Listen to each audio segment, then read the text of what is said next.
In October 1988, Peggy Carr woke up feeling like someone had poured liquid fire into her veins. The 41-year-old mother of three tried to stand up from her bed in her small Florida home, but her legs wouldn't cooperate properly.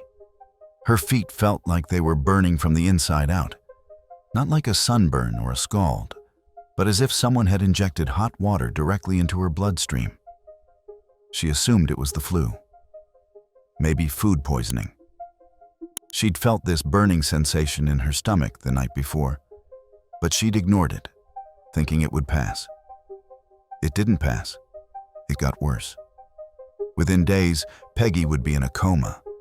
Two of her children would be fighting for their lives in hospital beds next to hers. And investigators would discover that someone had turned ordinary bottles of Coca-Cola into instruments of ending,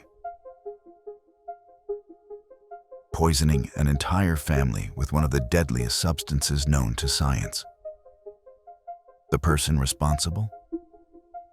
A genius member of Mensa who lived next door and thought he was too smart to get caught. Peggy Carr and Parilyn Pi Carr had only been married for about 6 months when the poisoning began. Both had children from previous marriages. Travis and Tammy were Pi's kids, while Dwayne and Sissy were Peggy's. Together, they'd created a blended family of 6 people living in a modest house surrounded by orange groves in Alturas, Florida, a tiny rural community where everyone knew everyone. Their home sat isolated amid those orange groves. The nearest neighbors were about a quarter-mile away, except for one house, the property next door, just 50 yards from their front door. The marriage had rocky moments, like any blended family situation. 6 months earlier, Peggy had suspected Pi of having an affair with his ex-wife. She'd driven to the phosphate mine where he worked one night, driven by intuition that tasted like copper in her mouth. In the vast parking lot, only 2 cars sat under the harsh lights. One belonged to her husband. The other belonged to the woman who came before her. The confrontation had shattered their world temporarily. Peggy packed up her 3 kids and moved into a motel that smelled of cigarette smoke and broken dreams. She'd even written Pi a letter, pouring out her heart about how she couldn't continue living the way they were, but also confessing she couldn't imagine life without him. Love won. They reconciled. Pi planned a hunting trip to celebrate their fresh start. Everything seemed to be working out. But 4 months before the poisoning, in June 1988, something disturbing happened. Pi received an anonymous letter in the mail. It was typed, postmarked, from nearby Bartow, Florida. The message was short and terrifying. You and all your so-called family have 2 weeks to move out of Florida forever, or else you all die. This is no joke. Think about that for a second. Someone hated this family enough to send them a letter threatening to end their lives if they didn't leave the state. Pi showed the letter to police, but nothing came of it.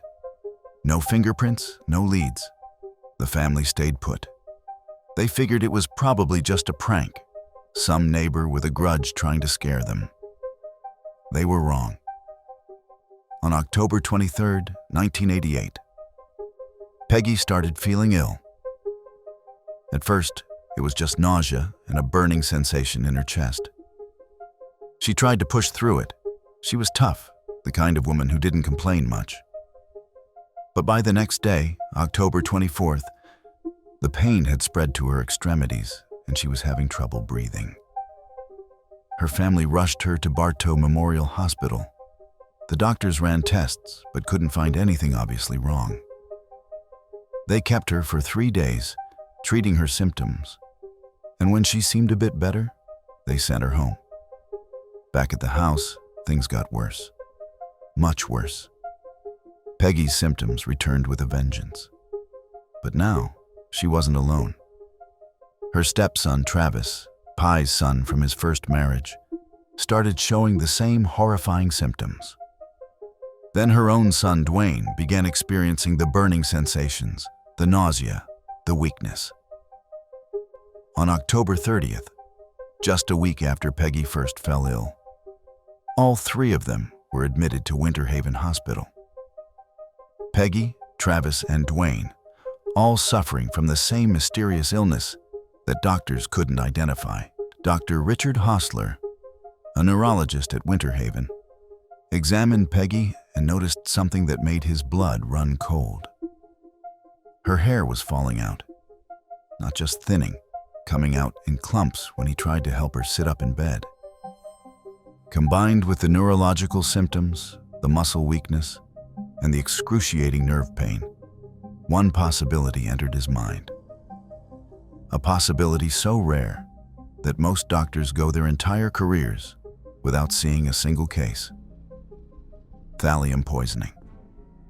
Dr. Hostler ordered tests that most physicians never request in their entire careers.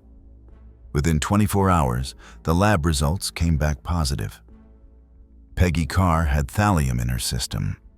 Not just a little bit, 50 times the lethal dose. Let me explain what thallium is and why finding it in someone's system in 1988 America was so shocking.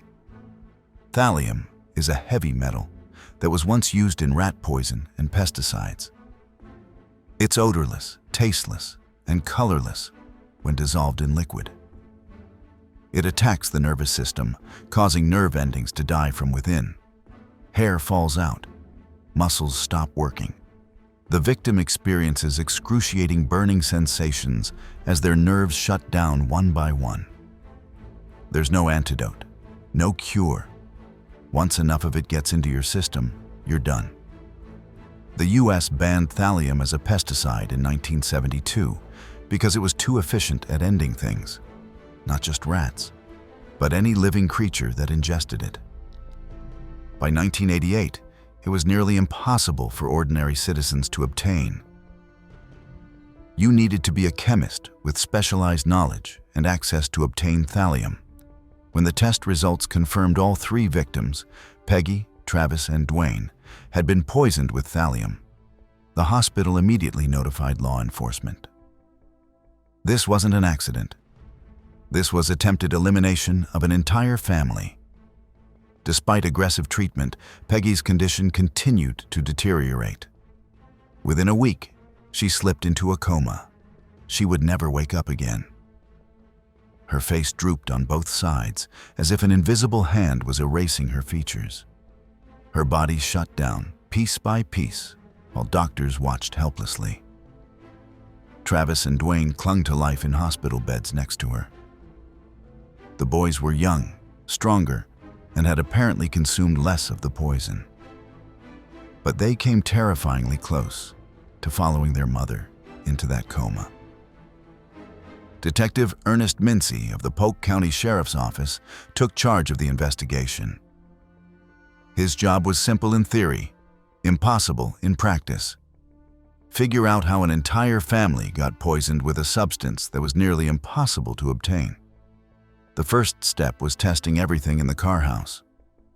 Investigators swarmed the property, collecting over 400 household items. They tested the well water. They tested the soil in the orange grove. They tested food, cleaning supplies, toiletries, everything. The breakthrough came from the most innocent-looking source imaginable: empty Coca-Cola bottles. The Carr family drank Coke regularly. They'd buy 8 packs of 16-ounce bottles and keep them in the kitchen. When investigators found empty bottles stacked by the sink, they tested them as part of their routine collection of evidence. The results were horrifying. Those Coke bottles contained thallium concentrations so deadly that each bottle held enough poison to end an adult 3 times over. But this was an amateur hour. When forensic specialists examined the bottles under electron microscopes, they made a chilling discovery. The bottle caps had been surgically removed and replaced. Tool marks on the caps were visible only under magnification. Someone had carefully opened these bottles, added the poison, and recapped them so precisely that the family never suspected anything was wrong. The poison mixture itself was chemically engineered to perfection. No overflow, no color change, no sediment at the bottom to betray its presence. Just clear, poisoned Coca-Cola that looked and tasted exactly like it should.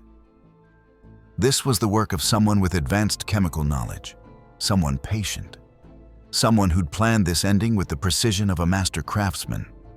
Investigators expanded their testing to include everyone in the household. The results revealed an even more chilling pattern. Everyone in the family had thallium in their system except one person, Pi's daughter, Tammy, who only drank diet soda. The poisoner hadn't discriminated between blood relations and stepfamily. They wanted everyone gone. The poisoned bottles came from an 8-pack that had been sitting in the car kitchen. Someone had entered their home, removed those bottles, poisoned them, recapped them with professional precision, and returned them to the car house. The cars never locked their doors. In rural Florida in 1988, most people didn't. Anyone could have walked in while the family was away and replaced those bottles, but who would do this and why? Next door to the Carr family lived two people who seemed completely out of place in rural Florida. Dr. Diana Carr, no relation to Pi Carr despite sharing a surname, and her husband, George Trapal. Diana Carr was an orthopedic surgeon with a master's degree in chemistry. She'd graduated medical school and built a successful practice in Bartow. George Trapal was a freelance computer programmer who wrote technical articles for magazines. Both were members of Mensa, the organization for people with IQs in the top 2% of the population. They seemed like the last people who would poison their neighbors. But appearances can deceive as easily as poisoned Coca-Cola can pass for safe. When Detective Mincy interviewed Diana and George about the Carr family, things got interesting. Diana immediately brought up neighborhood disputes. The Carr kids played loud music. They set off firecrackers. The teenage boys, Travis and Dwayne, rode their three-wheelers on Diana and George's property just to annoy them. The Carr's dogs would chase Diana and George's cats. Diana described these incidents with barely controlled anger. She admitted that just 2 days before Peggy fell ill, she'd gone to the Carr house in a rage about the music. According to the Carr family, Diana had been screaming and yelling and cussing, completely out of proportion to the situation. When Peggy tried to walk away from the confrontation, Diana had shouted, "You won't get away with this," and "This isn't over." When Mincy interviewed George Trapal separately, something struck him as odd about the way George spoke. George was nervous, fidgeting, his voice breathy and quiet. He claimed he knew nothing about what happened to the Carrs. Then Mincy asked a simple question. Why do you think someone would want to poison the Carr family? George's answer was chilling in its specificity. Someone must have wanted them to move out of the neighborhood. Think about that response for a second. It was eerily similar to the threatening letter Pi Carr had received 4 months earlier. The letter that said the family had to move out of Florida forever, or else they'd all go away. The letter had been postmarked from Bartow, even though the Carr house was technically in Alturas. Why? Because both properties, despite being in Alturas, had Bartow mailing addresses since they received mail on the Bartow post office route. Someone who lived in the area would know that detail. George Trapal would know that detail. Mincy started digging into George Trapal's background. What he found contradicted the harmless computer nerd image. In 1975, George Trapal had been arrested by the DEA for operating one of the largest methamphetamine laboratories in the eastern United States. The DEA agent who busted him called Trapal the smartest chemist he'd ever encountered. Let that sink in. This supposedly harmless computer programmer had once cooked massive quantities of meth using advanced chemistry. The method George used to manufacture methamphetamine required the use of thallium, the exact poison that had almost ended the entire Carr family. George had served 2.5 years in federal prison for that conviction. After his release, he'd attended Mensa meetings, where he met Diana. They'd married in 1981 and moved to Alturas in the early 1980s, buying the property next to where Pi Carr would eventually live. But here's where things got even stranger. While digging into George's background, investigators learned about his history with poison. In college, George had been known for drugging people without their consent. He'd once smeared his dormitory doorknob with hallucinogens as revenge against students he suspected of stealing from him. Prosecutors would later reveal that George had injected drugs into cookies during a cross-country trip in the 1970s and handed them out to unsuspecting people. In the mid-1980s, George had poisoned Diana's dog with Valium in a fit of anger. The dog survived. He'd also threatened to poison Diana's cats whenever he got mad at her. The Carr family's dogs? They'd gone missing around 1986 and were never found. Before disappearing, witnesses said the dogs had shown signs of poisoning. George Trepal didn't just have the knowledge to poison people. He had a documented history of using poison as a weapon against anyone who annoyed him. Investigators had strong suspicions about George Trepal, but suspicions don't equal proof. They needed concrete evidence, and George wasn't making any mistakes. He'd moved to Sebring, Florida, with Diana after Peggy went into her coma, relocating just as the investigation heated up. On March 3, 1989, 4 months after the poisoning began, Peggy Carr passed away without ever waking from her coma. The investigation transformed from attempted ending to actual ending of life. The case landed on Detective Susan Gorek's desk. Detective Gorek came up with a plan so audacious, it seemed like something from a spy novel. She would go undercover, befriend George and Diana, and get close enough to their lives to find evidence that had eluded investigators for months. The FBI's Behavioral Science Unit helped craft a personality designed to appeal to George's intellectual vanity. Using the alias Sherry Gwynn, Gorek would present herself as an intelligent woman new to the area, someone George would want to impress. But how do you naturally encounter a couple who keeps to themselves? Gorek found the perfect opportunity: a Mensa murder mystery weekend that George and Diana were hosting at a Holiday Inn in Winter Haven. Let that irony sink in for a moment. A real detective investigating a real ending by poison would attend a fake ending mystery event hosted by the man she suspected of actual poisoning. The operation was even codenamed Pale Horse, after an Agatha Christie novel in which someone ends people using thallium poisoning.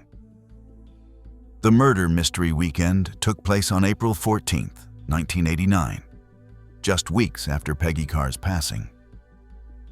George clearly reveled in playing the role of ending maestro.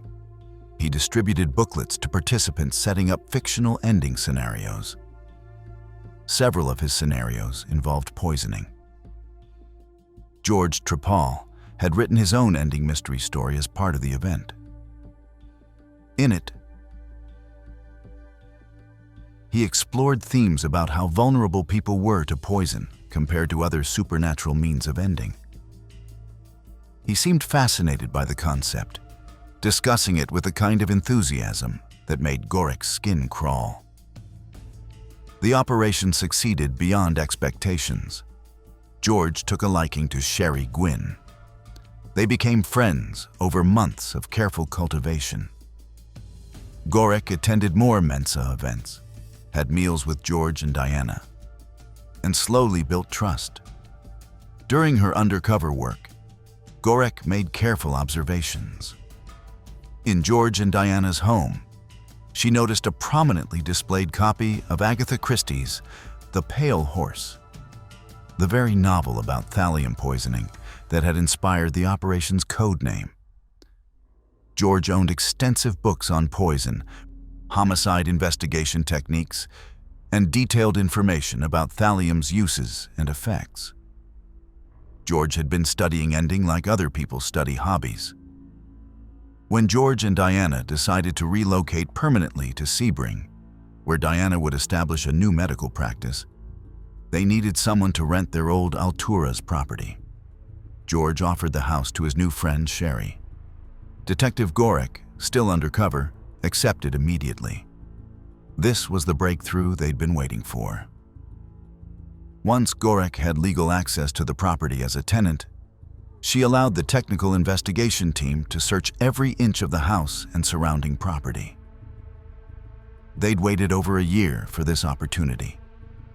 In George's workshop shed, in a drawer of his workbench, they found it. A small brown bottle containing white powder residue. Laboratory analysis confirmed it was thallium nitrate, chemically identical to the poison that had ended Peggy Carr's life. In George's new Sebring residence, investigators found even more damning evidence. His library included Chemistry for the Complete Idiot, Practical Guide to Chemistry, written by George himself. A General Poison Guide, with pages copied from various sources, detailed discussions of thallium, its effects, and how to use it, books on homicide investigation techniques, materials about how to avoid detection. They also found something else in both residences that George insisted were just photography darkrooms and props for murder mystery weekends, concealed rooms containing beds and bondage equipment. The supposedly meek, harmless George Trapal apparently had a vivid fantasy life involving control and domination. On December 12, 1989, more than a year after the poisoning began, investigators arrested George Trapal at his Sebring home. They found him standing on the stairs wearing only underwear. Diana was outraged at the intrusion. George calmly asked, "Can I put some clothes on?" In January 1991, George Trapal faced 15 criminal charges: first-degree ending of life, 6 counts of attempted first-degree ending of life, 7 counts of poisoning food or water, and 1 count of tampering with a consumer product. Because product tampering is a federal crime, the FBI was involved alongside state prosecutors. The trial began in March 1991. The case against George was entirely circumstantial. No one had witnessed him poisoning the Coke bottles. But State Attorney John Aguero called 49 witnesses and assembled a chain of evidence that seemed unbreakable. The jury heard about George's 1975 conviction for running a meth lab, proving his advanced chemistry knowledge, his history of poisoning pets and drugging people without consent, the threatening letter that matched George's statement to police, the neighborhood disputes that gave him motive, the murder mystery weekend where poisoning was the theme, the books and materials about thallium found in his possession, the bottle of thallium discovered in his workshop, expert testimony about how the Coke bottles had been professionally opened and resealed, the fact that George's method of cooking meth required using thallium. Diana Carr was called to testify. The surgeon, clearly angry about being forced to testify against her husband, admitted that she'd gotten into a screaming match with Peggy Carr just days before the poisoning. She confirmed the ongoing disputes about noise and the teenage boys. The defense argued that all the evidence was circumstantial. They suggested Diana could have been the actual poisoner. After all, she had a chemistry degree and medical training. She was the one who'd been openly angry at the Carrs. Maybe George was taking the fall for his wife's crime. But the jury saw through the smokescreen. The prosecution painted a picture of a man who believed he was intellectually superior to everyone around him. George had told Detective Gorek during her undercover operation that he hated people less intelligent than himself and hated people he couldn't control. Both descriptions fit the Carr family perfectly. The cars were loud, boisterous, full of life and energy. They didn't care what their genius neighbor thought of them. The teenage boys actively antagonized George and Diana, turning up their music louder, riding their three-wheelers where they weren't supposed to, treating the whole dispute like a game. George Trepal couldn't control them. And to someone with his personality, someone who believed his high IQ made him better than others, that lack of control was intolerable. The jury deliberated for just 6 hours. On March 6, 1991, they returned with their verdict. Guilty on all charges, Judge Dennis Maloney sentenced George Trepal to end by execution. Where is he now? As of 2025, George James Trepal remains on Florida's death row at Union Correctional Institution in Rayford, Florida. He's now 76 years old and has been awaiting execution for over 34 years. George has maintained his innocence throughout his incarceration. He's filed numerous appeals over the decades, all of which have been denied.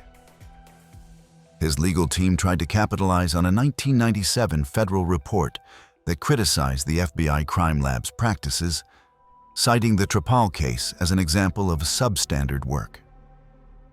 Despite these efforts, every appeal has failed. His final major appeal to the United States Court of Appeals for the 11th Circuit was denied in 2012. Since then, there have been no successful challenges to his conviction. Remarkably, George still maintains his Mensa membership from prison. He continues to consider himself an intellectual, even as he sits in a cell awaiting execution for ending a woman's life because she wouldn't keep her family quiet. Diana Carr divorced George in 1996, 5 years after his conviction. She continued practicing medicine in Sebring, Florida, until her retirement. On October 17, 2018, Diana passed away at age 69 from complications following a stroke. She never faced charges in connection with Peggy Carr's ending, though many people, including members of the Carr family, believed she had to have known what George was doing. Travis Carr and Dwayne Dubberly survived the poisoning, though both suffered long-term neurological effects from the thallium exposure. The trauma of watching their mother slowly pass away while they fought for their own lives left psychological scars that never fully healed. Pi Carr was cleared of any involvement early in the investigation. While he'd been the initial suspect, as spouses often are, the fact that he himself had consumed thallium ruled him out. He remarried several years after Peggy's passing. Detective Susan Gorek wrote a book about the case called Poison Mind, with co-author Jeffrey Good. The book details the undercover operation and provides insight into George Trepal's psychology. The case has been featured on numerous true crime shows, including Forensic Files, Vengeance, Killer Neighbors, and Investigation Discovery. It's often cited as an example of how circumstantial evidence can build an unassailable case when the circumstances all point in the same direction. George Trepal's case is a chilling reminder that intelligence and evil aren't mutually exclusive. In fact, sometimes they combine to create something truly horrifying. Think about the level of planning that went into this offense. George didn't act in a moment of rage or passion. He carefully acquired thallium, a substance that was nearly impossible to obtain legally. He learned exactly how much to use. He figured out how to open and reseal bottle caps so precisely that no one would notice tampering. He calculated dosages designed to end an entire family. And then he sat next door, waiting to see if his plan would work. When Peggy Carr started showing symptoms, George and Diana didn't call to check on her. They didn't offer help. They just watched as the family next door fell apart, one member at a time. The murder mystery weekend that George hosted just weeks after Peggy's passing wasn't just a hobby. It was a celebration. He'd gotten away with ending someone, or so he thought.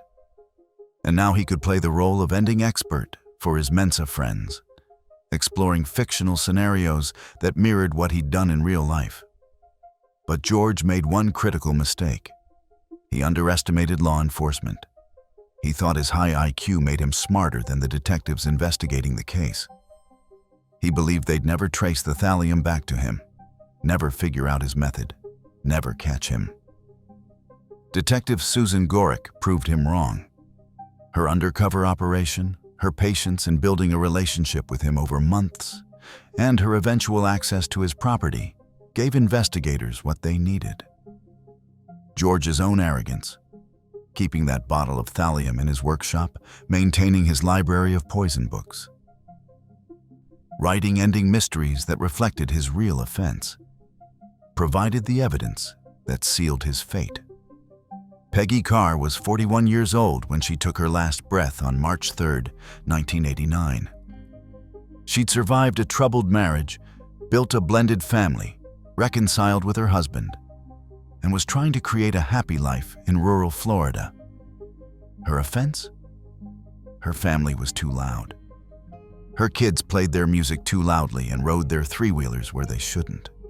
That's what ended her life. Noise complaints. George Trapal sits in his death row cell today, still maintaining his innocence, still believing he's the smartest person in any room. But the truth is written in thallium and Coca-Cola, in poisoned bottles and dying nerve endings, in a mother who never woke from her coma and two boys who barely survived. The evidence never changed. The facts remained constant, and justice, though delayed by years of appeals and legal maneuvering, was served when George Trapal was convicted and sentenced to await execution. Peggy Carr's family will never get her back. They'll never hear her laugh or see her smile. They'll carry the trauma of her ending and their own near ending for the rest of their lives. But they know the truth. They know who poisoned their Coca-Cola. And they know that George Trapal, despite his genius-level IQ and his Mensa membership, wasn't smart enough to escape justice. Sometimes the smartest move is the simplest one. Don't end people. George Trapal never figured that out.